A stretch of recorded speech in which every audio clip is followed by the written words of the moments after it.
L'enquête, débutée en novembre lors des premiers coups de feu tirés dans le quartier de Planoise, avance selon le procureur de la République de Besançon. Une première vague d'interpellations avant le confinement, une deuxième le 15 juin et aujourd'hui, une trentaine de personnes mises en examen pour trafic de stupéfiants en bande organisée et tentative d'assassinat. 13 personnes sont à ce jour en détention provisoire, les autres sont placées sous contrôle judiciaire.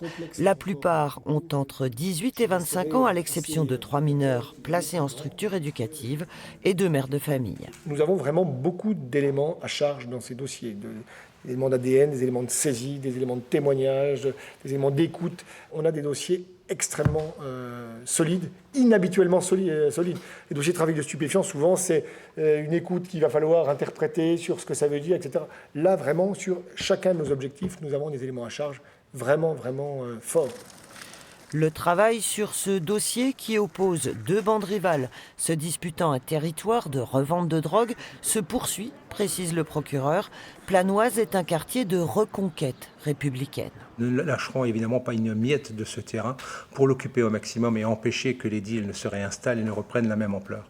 Voilà l'objectif, certes ambitieux, mais qui doit être partagé par tous pour que nos concitoyens comprennent bien quel est notre engagement et quelle est la puissance de travail qui a été développée dans le cadre de ce dossier.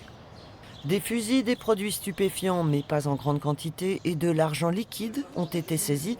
Reste à retrouver les armes de guerre, pourtant utilisées lors des différentes rixes. Seules les petites mains ont été interpellées. Reste à faire tomber les têtes de réseau.